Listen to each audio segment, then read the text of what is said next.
Welcome to Empower Humans. Welcome to the Empower Humans podcast. This is episode 35 with NoBully.org CEO Will Mccoy. I'm excited to bring this to you in both audio and video format. Check out the Empower Humans YouTube channel for the video version of this podcast. And this gentleman, Will Mccoy, has been in education from both an educator's standpoint as well as administration, even as a district superintendent, kindergarten all the way through high school. He has very extensive experience in all facets of education and has a lot of experience related to this unfortunate topic of bullying that we're going to talk about here. In this topic, we cover everything from the causes and effects of bullying to even how it plays out with adults and some of the things we can do about it. So don't miss this interview. Go ahead and listen to this, and go ahead and also support the NoBully.org cause in whatever way you can. Reach out to them, donate to them, help them in whatever way you can. October is Bullying Prevention Month also. So whenever you're listening to this, whether it's October or some other time, support this cause and let's get rid of this problem in our society. I want to remind our listeners, as always, that you are priceless, you're never alone, and we're always here for you with lots of love and support. Today's show is brought to you by Audible. Audible is offering our listeners a free audiobook with a 30-day trial membership. Just go to audibletrial.com/empowerhumans. That's audibletrial.com/empowerhumans altogether. Browse the unmatched selection of audio programs, download a title free, and start listening. It's that easy. Go to audibletrial.com/empowerhumans. Now enjoy our interview with NoBully.org CEO Will Mccoy. We are here with the one and only CEO of NoBully.org, Will Mccoy. How you doing today, Will? I'm doing very well, thank you. Good. We met recently at the San Francisco Dance Film Festival, right, and kind of hit it off and had a little conversation there. And I loved some of the things you had to say, so I said, hey, why don't we get you on the podcast to talk more about this? I appreciate that. Thank you. These are important topics, this whole bully situation, and I want to talk to you a lot about the organization and some of what we do, or some of what you do. Mm-hmm. And I'd like to kind of start, if you don't mind, telling me a little bit about the history of the organization No Bully and kind of how that started. Okay. Nicholas Carlisle is our founder. Uh-huh. And about 10 years ago, he was doing his research related to his psychotherapy degree.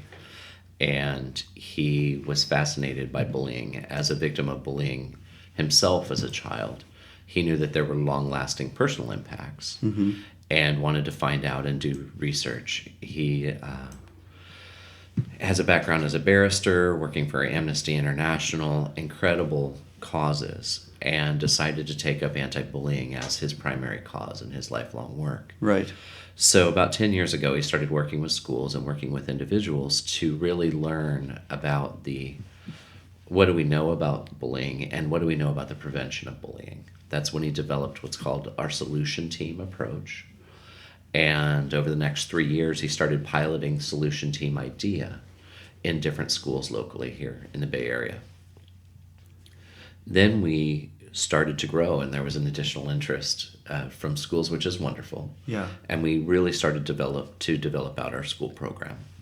So we expanded, actually on a national level. We'll be in over 200 schools this year, serving more than 150,000 students, which is fantastic. Yeah.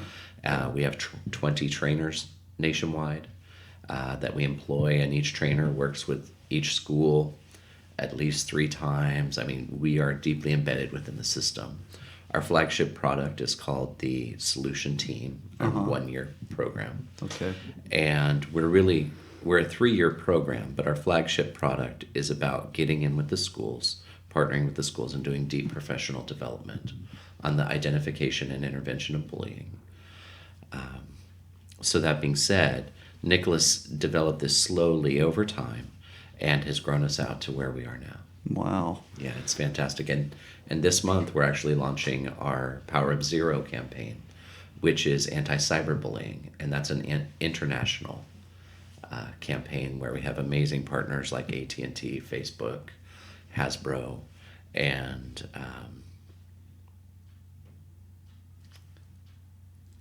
can't remember our other partner right now. Oh, UNESCO. Yeah. So we have lots of great partners, and Microsoft as well. Lots of great partners supporting our work on an international stage right now. Wow. And didn't you guys, correct me if I'm wrong, I think I saw recently you did a video campaign, something with Burger King? Right. Yeah, we did a PSA / commercial with Burger King. And it was the largest campaign that Burger King had ever done as far as the impressions made by the campaign. Wow. Billions of impressions worldwide. It was fantastic. Yeah. And so we're working on part 2 of our Burger King campaign, and it was outstanding. It simply showed people having their Whopper Junior bullied versus a junior in high school being bullied in a Burger King, and that most people ignored the student that was being bullied, but paid attention when their own food was bullied. And so it was a very interesting dichotomy where they would complain and go straight to management when their food had been mistreated, but were sitting next to a human that was being mistreated and said nothing. Wow. So it was a fascinating campaign, and we love to use it in all of our presentations because it hits you right in the heart and really brings to light the importance of standing up against bullying. Wow. Yeah, and I saw one, I think it was yesterday, about some kids talking that being separated at the lunch tables and all that kind of thing too. Yeah. And it kind of impacted me because, we all grew up, maybe different times more or less, but it's kind of an ongoing issue that maybe has gotten potentially worse over the years with the onset of new technology, the internet, cyberbullying. Right. And so some of that breaks my heart to see, and it seems like it'd be real helpful as you have different angles like this Burger King thing that you just described, as well as some of these other kids who maybe aren't bullied so much, maybe understanding what these kids who are bullied feel. Right. And maybe realizing, boy, I wouldn't want to feel that way. And not because sometimes maybe kids don't empathize as much, do you think? Right. Well, and empathy and compassion are traits that we know can be taught. And so really at the root of all of our different programs is training kids about empathy and compassion. Yeah. Down to Together Table. That's the advertisement, the program that you're referencing from Capri Sun. It's called the Together Table. Oh, Capri Sun. My apologies. Okay. And no, it's not a problem. And it's actually today being featured on the National Mall. So the Together Table is out on the National Mall in front of the Washington Monument. Great. There's a big rollout, and kids are signing it, committing to sit with other kids at lunchtime and be nice to other kids at lunchtime, as well as through Twitter, kids can virtually put their name on that list and it'll be written on the table as well. So it's this national symbol of being together and being kind at lunchtime. It's a fantastic campaign. That sounds so awesome. Yeah. I'm so excited for that. Now, as far as you personally, you have a background in education. Tell me a little bit more about that, if you don't mind. Right. Sure. I've taught everything from preschool through high school. Wow. And I started out as a preschool teacher and absolutely loved it, and taught all the other grades and absolutely loved them. I specialized in working with programs for at-risk students and just building meaningful relationships and connecting them to academics, providing great support. Sometimes they are the victims of bullying, and sometimes they were the bullies. But regardless, I was able to connect with them and enjoyed that work very much. Mm-hmm. Through that work, I developed programs, but I was also promoted to a school administration, became a school principal, and then worked at turning around schools that had been failing or were experiencing challenges. It's called being a turnaround principal. That was what I did. Yeah. And then I was promoted and brought on as a turnaround superintendent for a couple of districts. Wow. To really try and help them develop their climate, their culture, their academic performance. And at the same time, I had developed this kind of consultancy. And No Bully asked me to consult on a position called the VP of Education Programs. Yeah. And so I helped him develop the job description. And I said, when I was done helping him write it and develop it and craft it, I went to him and I said, this is a fantastic job. I would apply for this job. And they said, well, let's talk. And so I actually got to write my own job description. I landed that job. And then 3 months later, they asked me to consider becoming CEO. Wow. So preceding this No Bully amazing organization and facet of your career, Right. you've covered kind of the full gamut of education. Sounds I like have. preschool to high school, Right. administration, principal, superintendent. Right. So you've probably observed a lot in the school system. I mean, how would you say, plus you grew up, went to school, Sure. obviously, you get Sure. jobs like that. How has bullying evolved during your lifetime, would you say? I think that the basics of bullying have pretty well stayed the same, but the techniques and the approaches have changed. Cyberbullying wasn't a thing growing up, right? Prank phone calls was about as close as we got. Yeah. And but with the onset of cyberbullying, it has just infused this whole new vehicle for power imbalance, which is essentially what bullying is one person is trying to absorb more power than the person that they're interacting with, right? And so that power indifference or power differential is universal, but the ways in which people approach it, the anonymity of the digital space seems to have enhanced bullying, in my opinion, just because you don't have to look at the person, you don't have to read their response, you don't have to engage with them in order to be cruel to them. It's like talking behind someone's back on a regular basis, right? And so the onset of digital bullying, it really hit as I was a principal. And it's a new world for schools to deal with. There are laws and regulations that we were unfamiliar with, laws and regulations that needed to be put into place in order to effectively manage the issue. And lots of training that had to happen related to sexting and all of the different pieces that come with cyberbullying. And so as schools are learning to respond, I got to be a part of that and a part of that learning. But it is still moving faster than school systems typically can adapt. And so just as, administrators learn what Snapchat's about, well, it's on to something else. It's on to another modality. So it's fascinating the way that the technology has changed the communication structures, but it's certainly a challenge for schools to be able to manage that, especially when it comes to bullying and the impacts on your school. Even if it happens at 11 o'clock at night, that person shows up for school upset if they've been bullied. Yeah. And the parents expect the schools to be able to take care of it, even if it's beyond our purview. Sure. And so all of the social engagement and social challenges that are experienced with cyberbullying make their way onto school campuses every day, and it's certainly a challenge for everyone involved. Okay, yeah. You see, and it used to be that you could more or less escape by being done with school, Right. Go home, maybe they were dreaded going back to school the next day, but now with the internet and the smartphones and the whole thing, it's hard to escape all that. How do we define, because you mentioned earlier the whole thing about power situation. How do we define bullying? In other words, is there a threshold where certain teasing is okay, but maybe not categorized as bullying per se? Well, you have to look at the power differential between the students. Okay. If you have two students that are perceived to have equal power and they're just kind of joking back and forth, we wouldn't consider that bullying.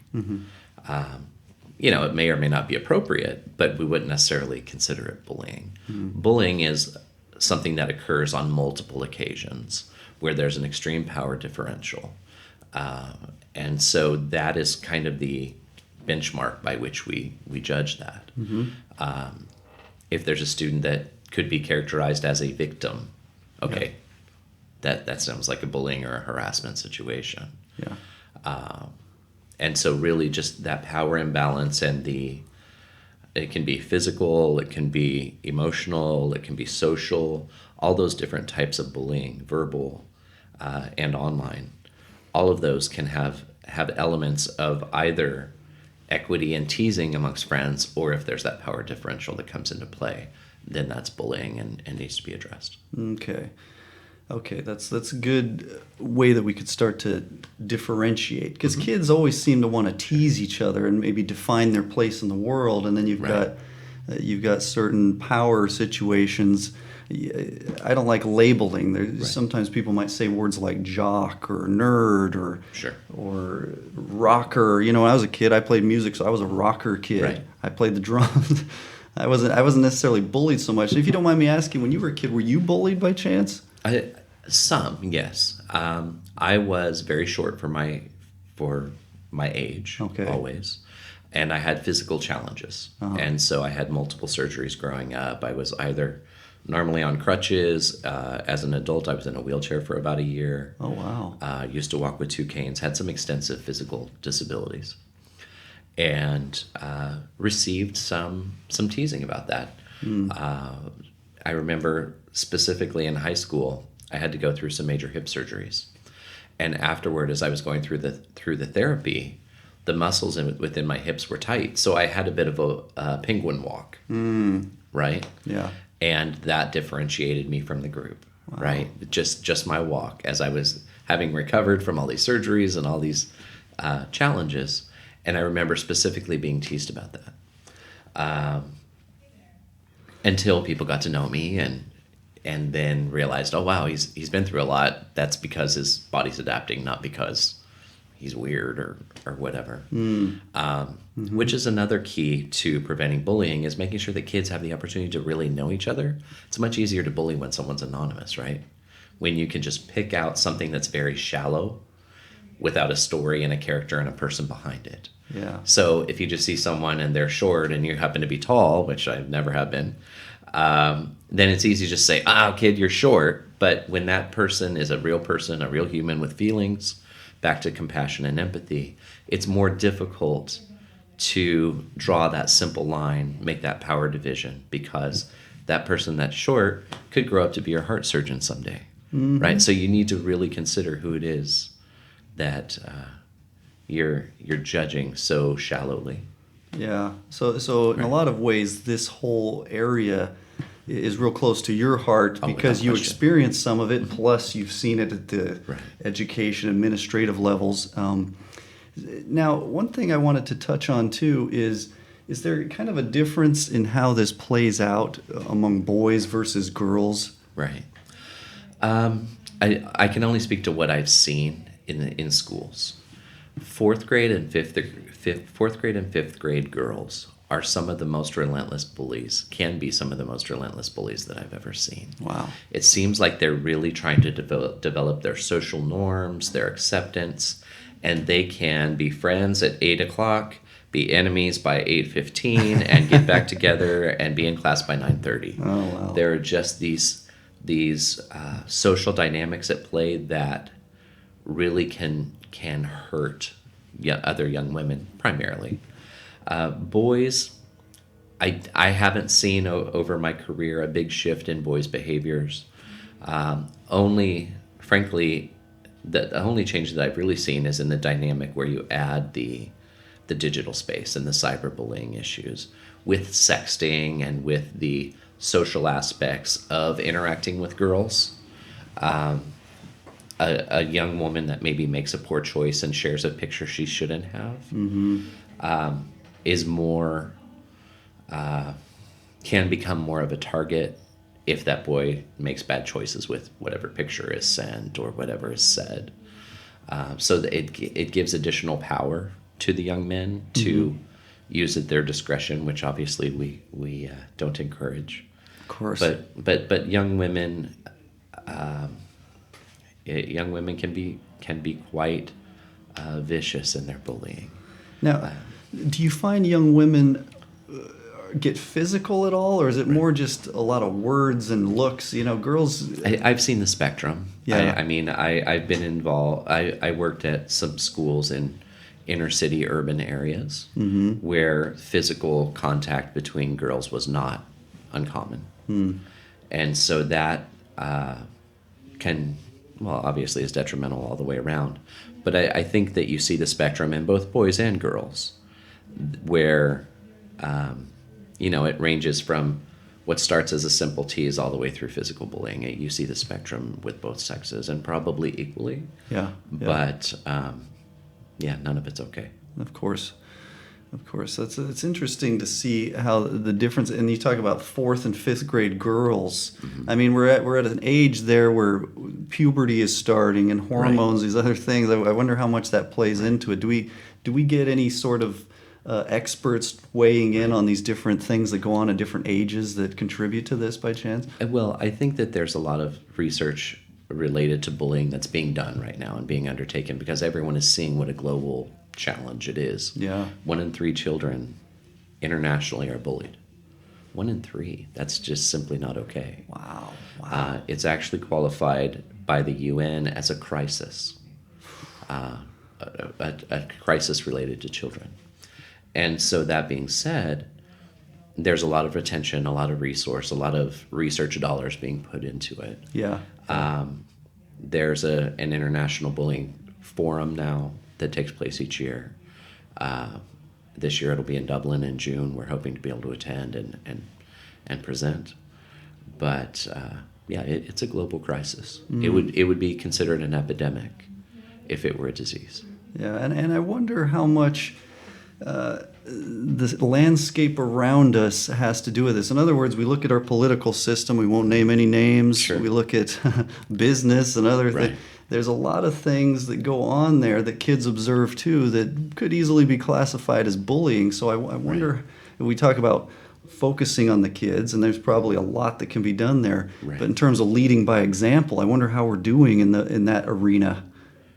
Yeah, that's a tough one to comment on. Certainly, our push is kindness, empathy, compassion, and to countermand whatever we're seeing on the national and international arena. Yeah.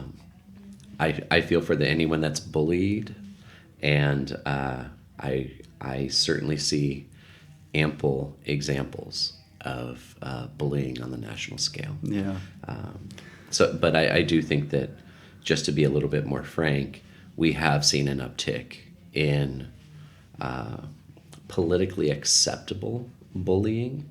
You know, things that are accepted on a national scale. We see that it's more prevalent within the last couple of years, and so that's of concern. Well, and it seems to me that there's been an increase in coldness in general. Right. I can't speak to the global scale of that. I've grown up and lived most of my life in America, been overseas a few times here and there, but it seems like there's an increase in kind of, or a lack of empathy as well as we've gone. And I wonder maybe how much the internet has to do, where you talk about this faceless bullying, where it's not face-to-face so much. It's I don't know how much goes on in the schools, but it seems like a good portion, maybe at least half, probably goes on the internet and social media these days too. Yeah, probably quite a bit. I think one of the challenges that we're seeing as a society is that we are so polarized that we've lost the ability to dialogue well. Yeah. Right? You're either one end of the spectrum or the other. And that conversation, quality conversation, where people will sit down and have a good dialogue where they can agree to disagree, but at least talk through in a very respectful, compassionate, empathetic manner and truly listen, not just present their own points. I think that there has been a slide on a national level where we have lost the ability to dialogue and have disagreements in a respectful way, but also go in with open ears to be able to listen to what the other side is trying to say. Yeah. It disheartens me whenever I see, let's say, a national debate, for example, and you see the sides come in so polarized that they almost don't allow the opportunity to step toward the middle of whatever the topic is, that they're no longer engaging in dialogue. It's partisanship, and I think that sets a poor example. Yeah, and there's been an increased gap between the rich and the poor. There's probably a lot of disillusioned people as far as the adults, and leading by example with the kids. And I remember when I was in high school, it was Bob Dole and Bill Clinton, I believe, and so there'd be these discussions in high school class about all that, and kids tended to just reflect what their parents would say. So there's a lot to that, even though high school kids like to say and feel, no offense high school kids out there, that they're real independent, and they're developing that, but a lot of it they still kind of regurgitate back what their parents are saying too. And then we talk about this national scale as far as the political system debates. Sure. I think to the origins of this great nation, we call ourselves the United States. So we got blue and red and all this on these TV programs. We draw out these color maps. And how do you think that has affected things too, where we kind of have this polarized thing now? Well, I think that it's easy for the media to categorize, right? It's easy for the media to kind of whip up and say, look at this differential, because a good argument makes good television, right? A good agreement probably is less easy to televise. Right. But even if you thinking back to the Clinton-Dole debate, they were still two very good diplomatic debaters. Yeah. They were much more open in the debate that you're referring to each other, and they would acknowledge hearing each other. And even if they disagreed, they're both great orators. Yeah, but also quality politicians that were willing to listen. I don't know that I've seen that exemplified lately. Yeah, there's been an evolution with the internet, and I love that you guys are helping get to the bottom of it and get reach these kids and get this message across, because it's definitely high time that some adjustments be made. I'd say too, when we look at bullies, I recently listened to this book called The Boy Crisis. Mm-hmm. In fact, I'm going to be interviewing the authors of that book as well. Wow. And Dr. John Gray and Dr. Farrell, and they talk in that book. The book is powerful and fascinating. And girls, by the way, have challenges too. Sure. But in any event, that's the topic of that book. But it talks about the bullies and the bullied, and frequently there's a lot of common threads between both. In terms of their home environment and how they're raised. Right. Do you have any insight on that? Well, in my opinion, bullies are looking for power, right? And there's a reason they're looking for power. They don't feel self-confident and empowered on their own, or they've had that power taken from them somehow else. Yeah. There's almost always a deeper story to a bully. And so that's why our approach is not a discipline-based approach. We don't punish the kid because he's a bully. We take that student, include him in a solution team, teach him alternative behaviors to bullying, model alternatives to bullying, and then hold him accountable to do things that are alternatives to bullying. So it's a retraining versus a discipline-based approach. It's innovative and it's effective. We're able to stop 9 out of 10 incidences of bullying, and we have that data validated by using our approach instead of the disciplinary-based approach. So it's not only helping the victim no longer be bullied, helping the victim no longer be a target, but it's helping the bully learn new ways of behaving. And what we're actually seeing is that a bully from one solution team will often volunteer to be a pro-social example in the next solution team that we run. Great. Because they like learning what's the appropriate way to interact and how can I find my own self-confidence. And they can find that through positive behaviors. They just didn't know how to do it sometimes. Yeah, that's a great approach. I'm a big believer in learning and education as solutions to all kinds of things, and especially probably with this bullying topic, with what you're talking about. Right. Tell me a little bit more about these solution teams, if you don't mind, and how that works. Is it kind of on a general level where we go in and do an assembly at the school, or do we go grade by grade or class by class, or do we single out the bullies and round them all?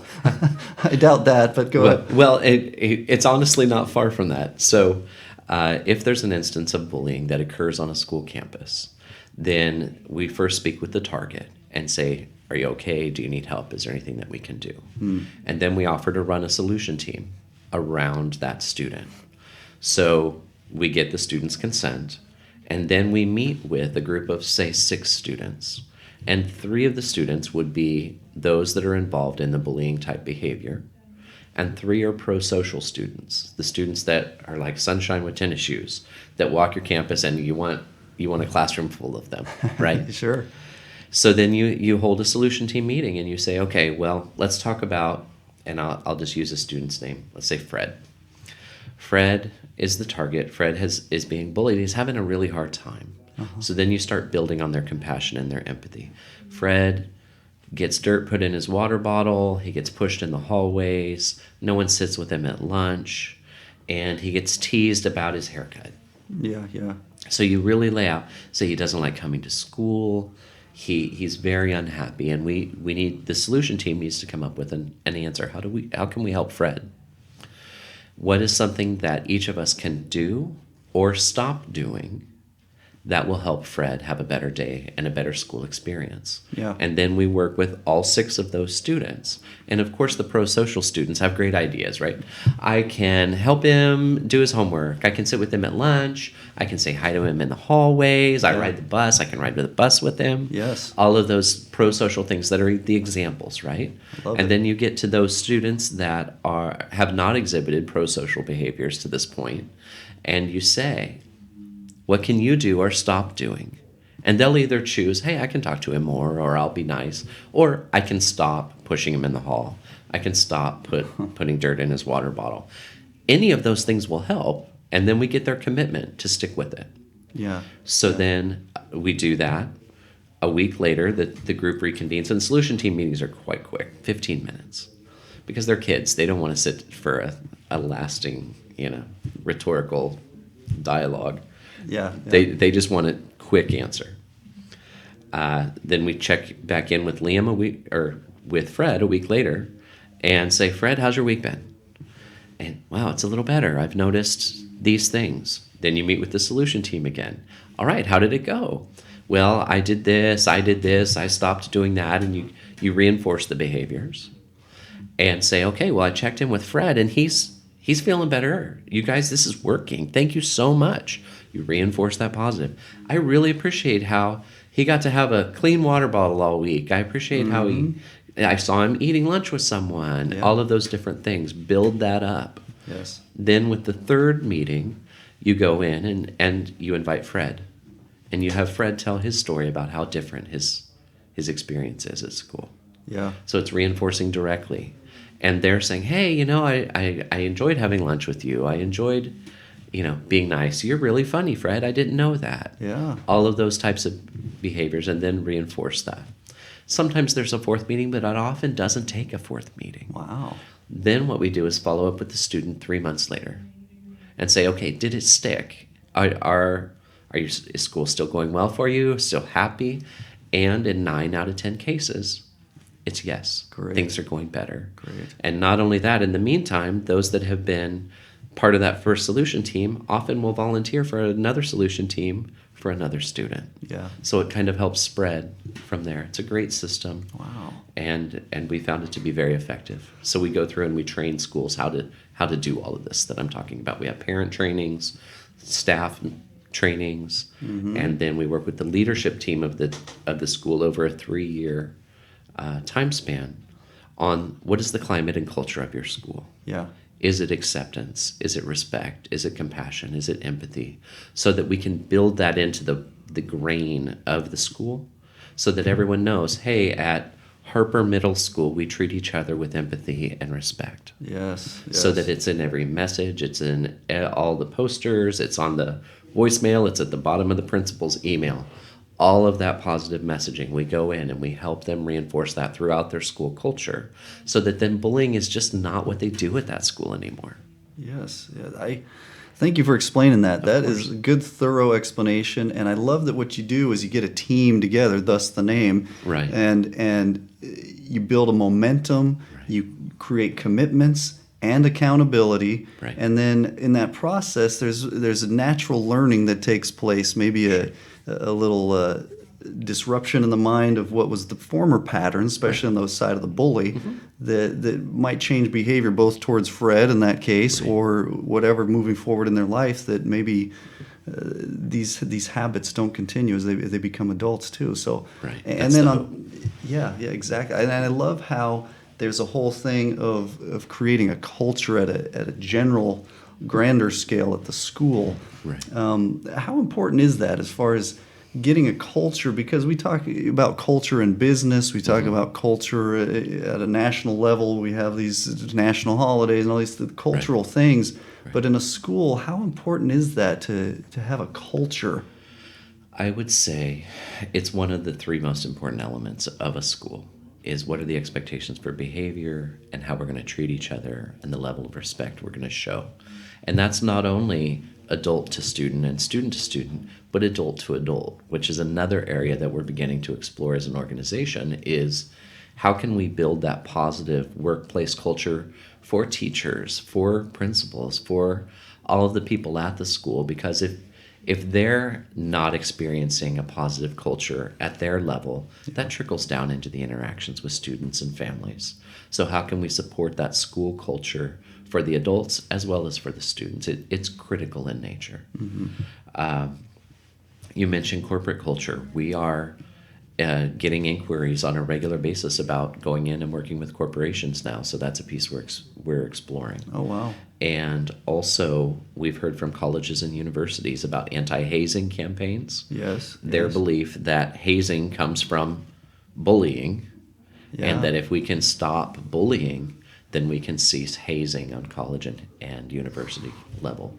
Wow. So it's incredibly exciting to see that our work is now beginning to thread all the way from ages 0 to 8 with our Power of Zero campaign, through our school age, through to college and university, and now into workplace. We're incredibly excited and fortunate to be in that position. Yeah, that's great.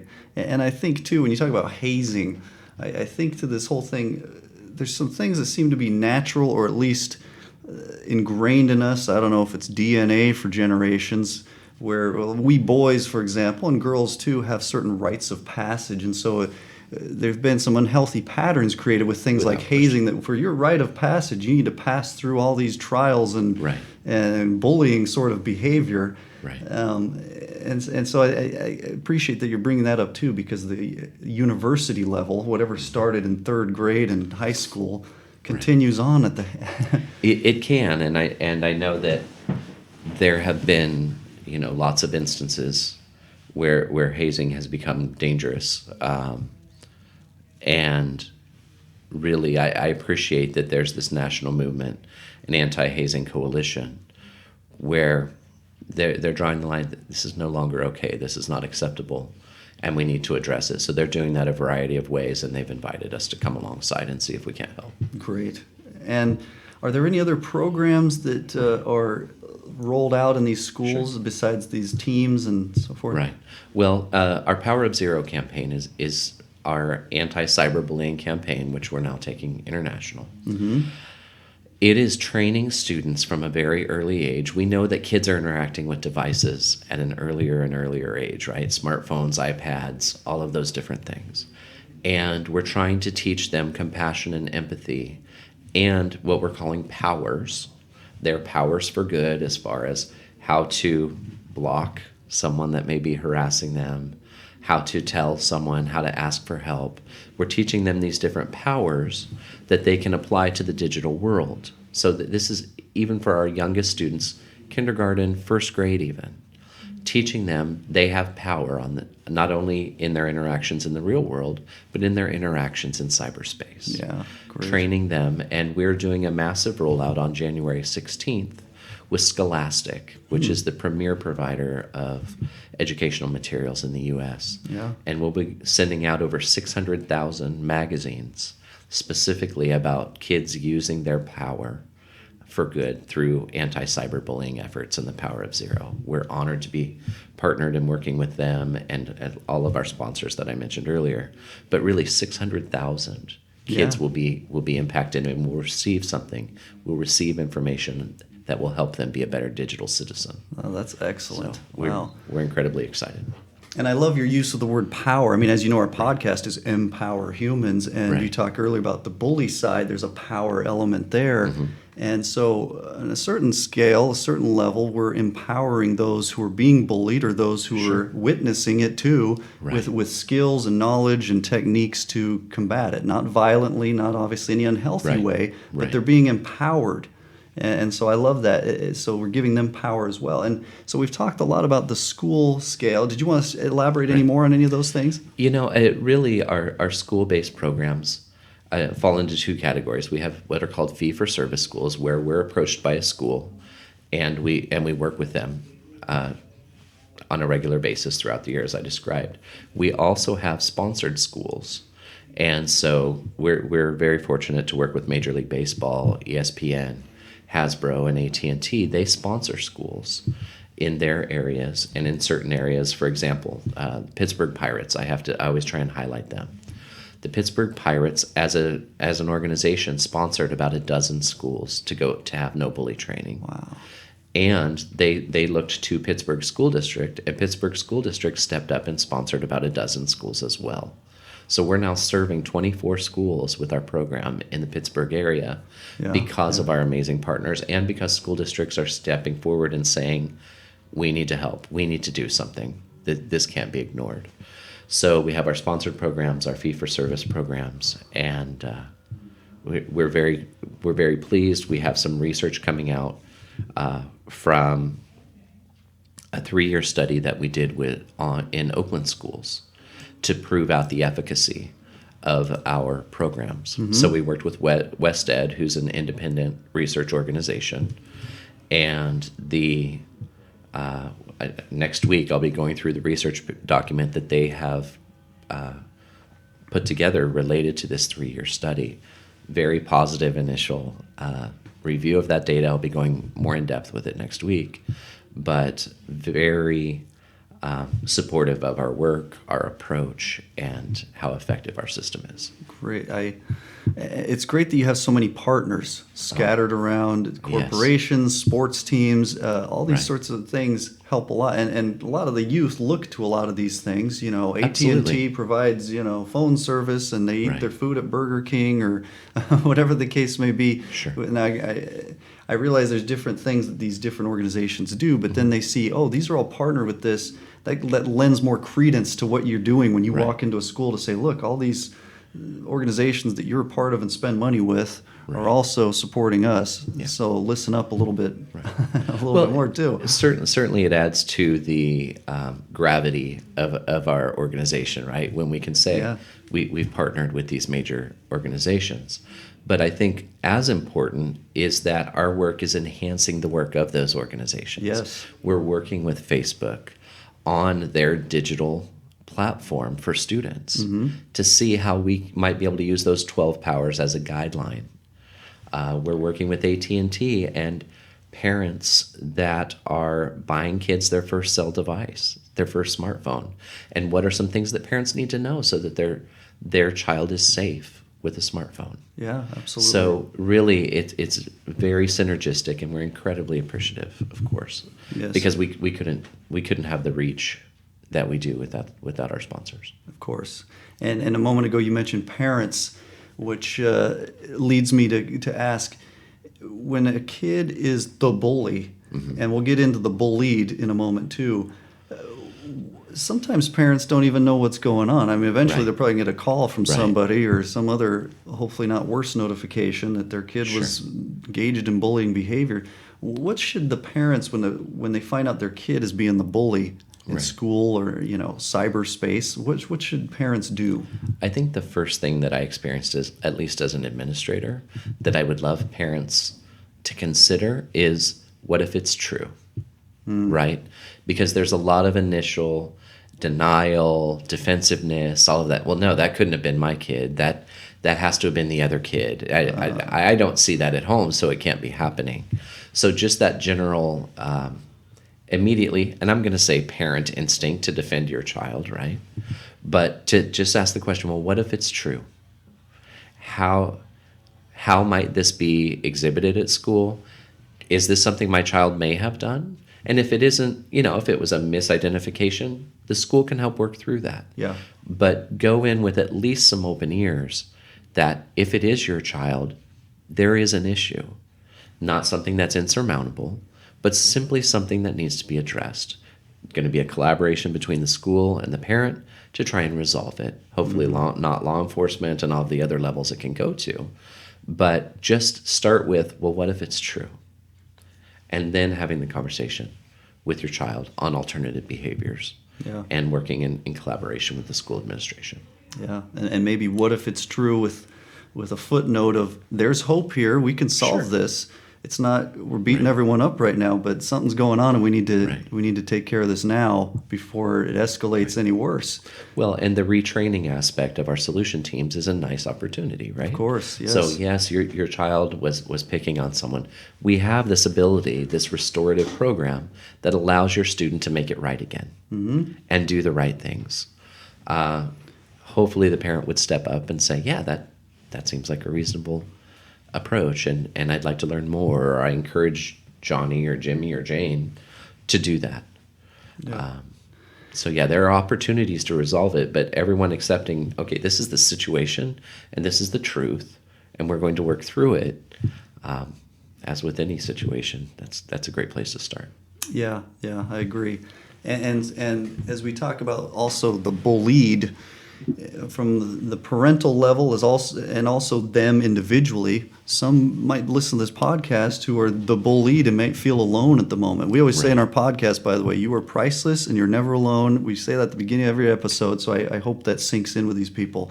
No matter where they are, their station in life. Right. But if they're being bullied, what can parents do and what can these individuals do? First, show compassion and empathy for your child. Make sure that he or she is safe and that they have open lines of communication with you. Mm-hmm. Often those that are bullied want to talk about it, but they don't feel like they have a connection with someone that they can talk about it. Of course, there's embarrassment about being bullied and admission that they've, lost some sort of esteem or power or whatever. But someone that is being bullied has a crisis going on, and they need to be able to reach out and talk to someone. In best cases, that's family. That's mom and dad or big sister or auntie or grandma or whoever that is, that there's a real relationship there, that they have someone that they can go to. Safety is obviously very first primary need. Yes. And so let's make sure everyone's safe to begin with. Yes. And then let's look at what are the situations where the child is being put in danger. Is it at school? Is it on the walk home? Is it on the bus? Is it behind the mini mart because that's the way they have to walk home? Where are the situations that there are challenges? And who can we enlist to help resolve the problem? Often it's the school, right? Because that's where kids spend a third of their day. Yeah. And so working with administration and working with school principals in a positive way, school counselors, all the different staff that are there to help your child, enlist their help and say, hey, you know what? This is what's going on. We just want it resolved. We don't want retaliation. We don't want any of those other negative aspects. What we want is we want it to stop. We want our child to be safe at school or safe in the neighborhood. Mm-hmm. Having those conversations and bringing those conversations to the forefront are critical if we're truly going to address this as a social issue. The more it's in the dark, the more often people will be able to deny it. Right? So we commend those schools that come to us and say, look, we have an issue with bullying and we want to resolve it. Because then there's that acceptance of it's not okay and we're doing something about it. Yes. So we always commend the schools that admit, hey, there's an issue. And not every school does, right? I would bet that there's some sort of bullying that goes on the majority of campuses nationwide. Yeah.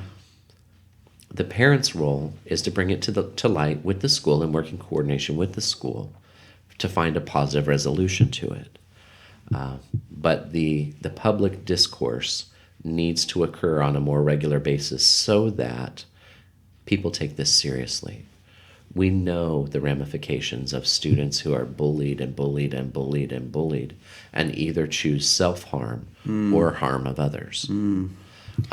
When we look at the horrendous acts that took place related to school shootings, all of those horrible things that have happened, the discussion related to bullying always comes up. Right? Yes. They were bullied.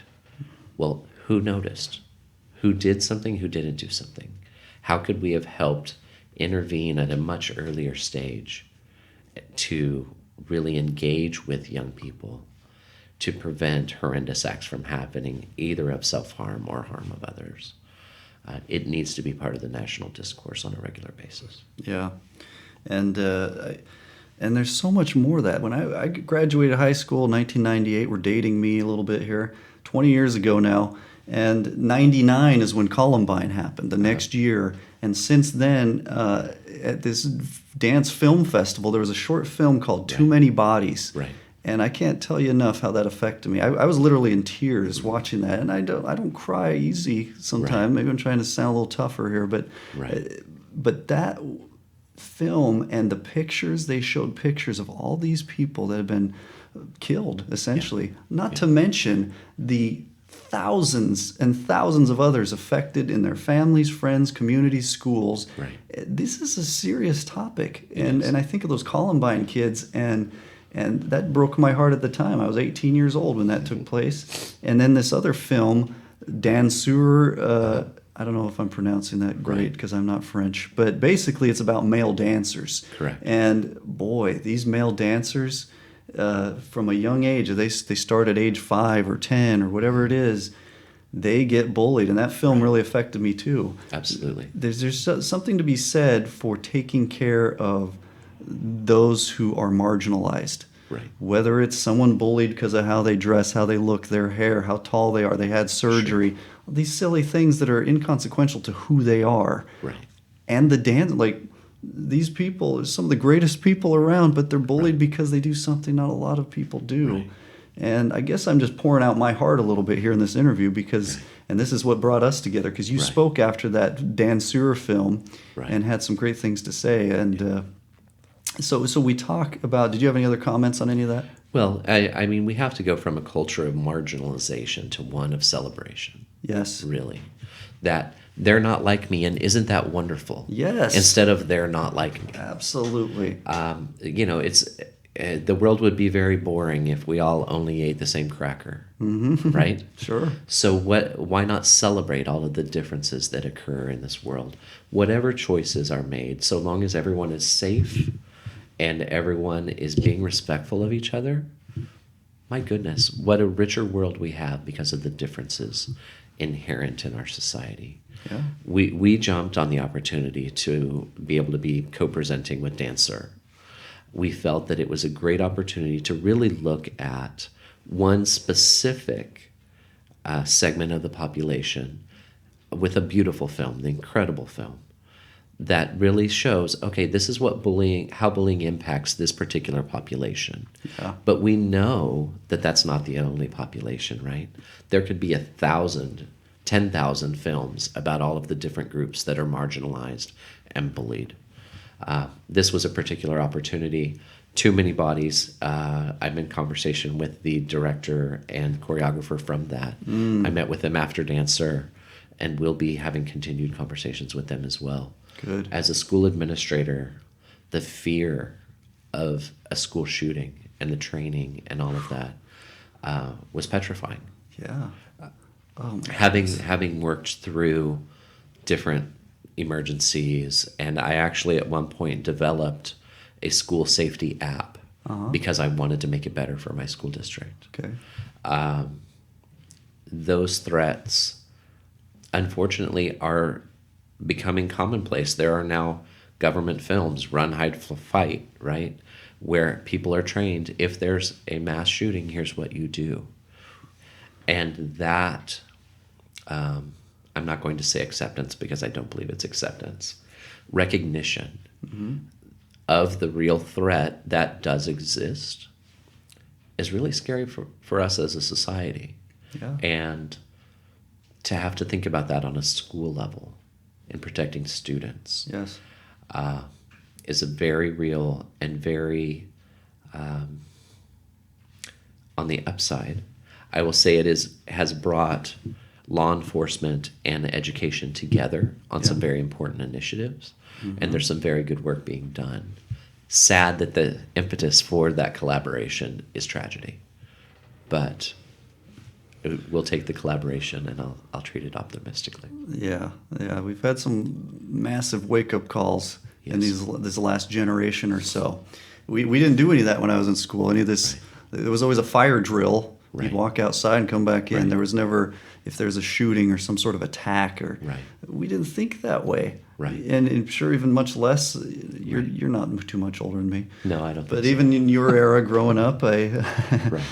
Well, school shootings have been happening for the last century. yeah. I mean, when you look at the history of them, but the frequency has just been ramping up so much that it is epidemic. I think that film said, if I'm not mistaken, there have been 232 school shootings just since Columbine in 1999. Right. And that's less than 20 years. I mean, that's an average of over 10 per year. And granted, they're not all on a grand scale, but the fact that it even fact is a tragedy. Absolutely. The fact that a gun is even fired or brought on a school campus is a tragedy. Agreed. And we've got to live up to our name in this nation. And granted, this podcast may go out to anyone in the world, but in the United States, let's be united. I can't say that enough as I watch these things unfold. As we kind of wrap up here pretty soon, is there anything else parents can do to stay on top of this, a little more maybe proactive approach? Sure. I think that with the onset of cyberbullying, that parental controls and parent engagement with their students about cyberbullying and their children about cyberbullying. There's a statistic from a recent research report that's about to be released, something about 90% of parents believing they know everything their child does online, and 70% of teens saying that they hide content that their parents can't see. Yeah. So, Jeez.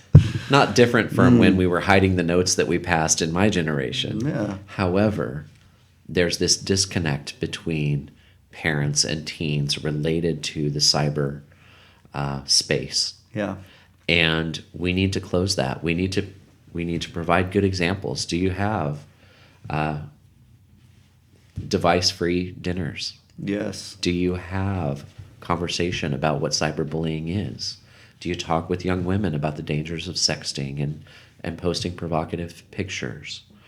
All of those things where parents really need to lean in, because there is this additional anonymous space that their children are interacting in. Mm-hmm. And they really need to be aware that it can be a dangerous place. It doesn't feel dangerous, right? It's just on your phone. It's like a game. No, any picture you post can be there for years.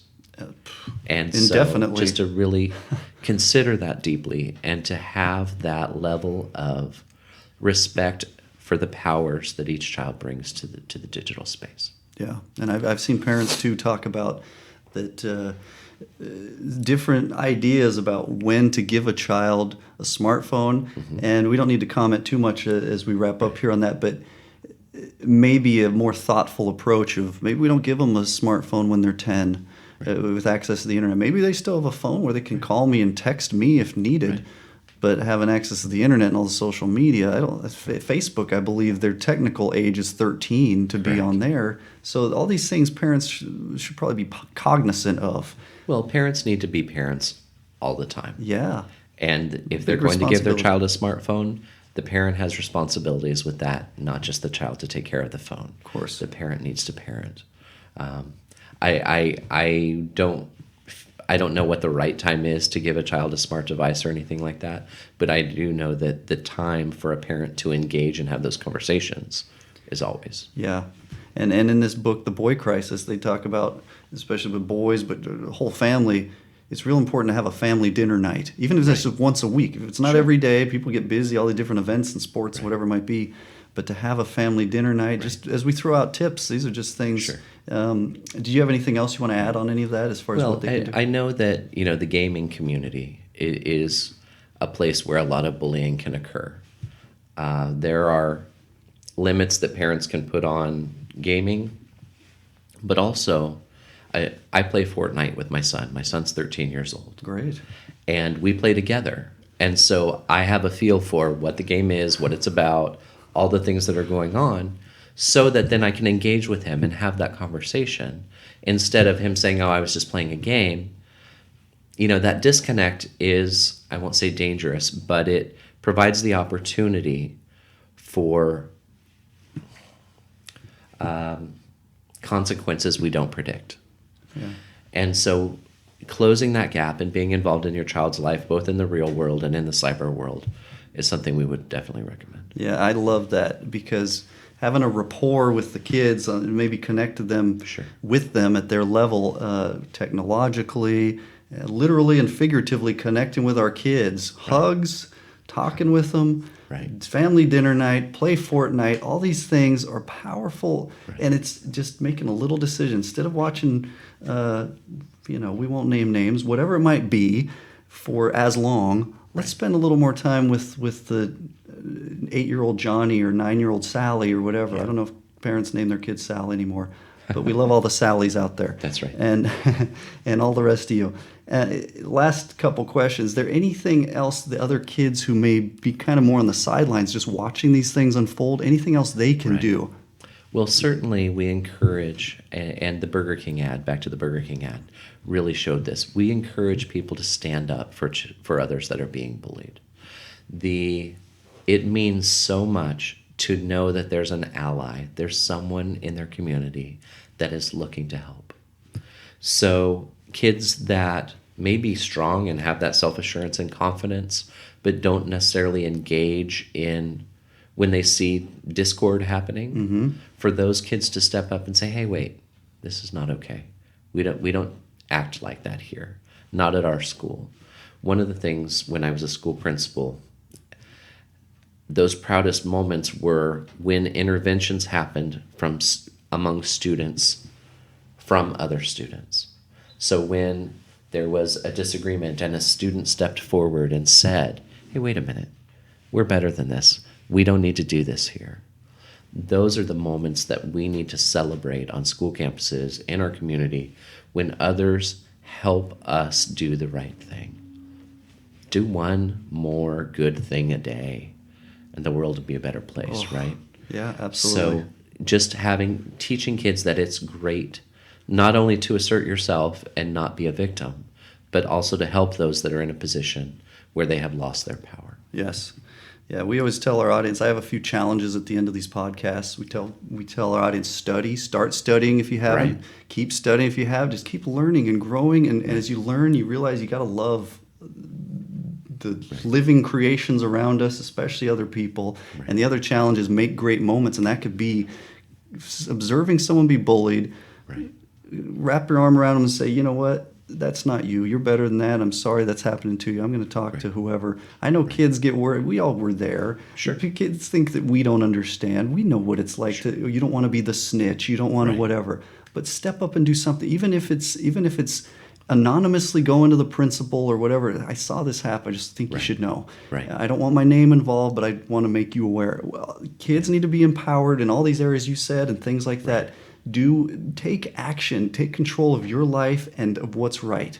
Absolutely. Goodness gracious. And the last question I have for you is a very simple one. With everything that's transpired here, Mr. Mccoy, is there hope?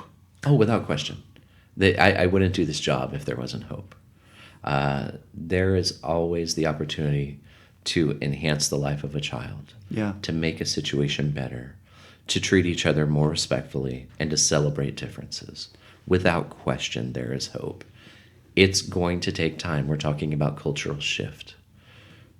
But we started 10 years ago, and we're going to continue for decades to come. Yeah. And we will walk right alongside anyone else on a positive journey to help make it happen. Great. It's been an honor. Great.